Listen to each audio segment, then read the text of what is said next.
What's up mga kaborda? Araw ng penitensya, isang araw na ginugunita dahil sa pinakadakilang ginawa ng ating poong may likha. Napakaraming madla at sadyang nakakalula, hindi alintana ang matinding singkar ng init ng araw at walang pakailam kung magkasagian kabi-kabila.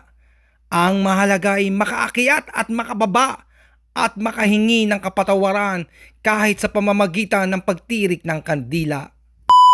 Taon-taon din sa aming bayan, nakaugalian na namin mga taga-Rosario, lalo na sa mismong araw ng Biyernes Santo, umaakit kami din sa aming ipinagmamalaking munting gruto.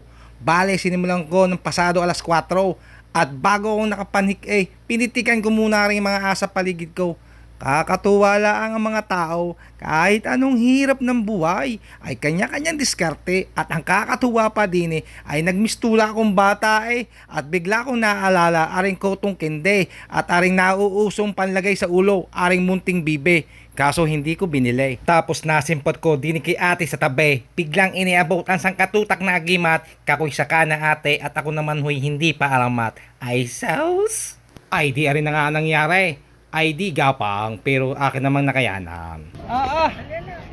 Walang joy. Ilang steps gayon? 311. 311 steps nakayanan ko. Tagumpay na naman mga kaborda. Let's not do this anymore. Diba? Napakadami yung tao din ngayon. Walang joy. Ay tagaktakang pawis ko. Diyos ko po Lord. Ayos lang yan.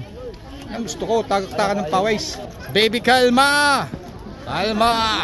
Ako lang to, si Kaburda! Gusto po. Tawa naman na yung mga nasa gilid. Kalma lang kayo mga tropa. Ako lang to, Ramburdado ang pag-represent ng Rosario. Ano pa ang hinihintay ninyo? Ay parinin na kayo. Yan. Nakakita na ang mga tropa. Kagaganda at kagapapo din nga ng mga taga Rosario. Siyempre, taga Rosario ako Ano pare? Tama ka pare? Tama yan, mahalin ang sarili natin.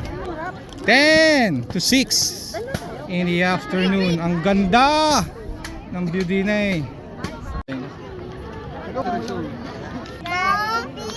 Jollibee! Jollibee!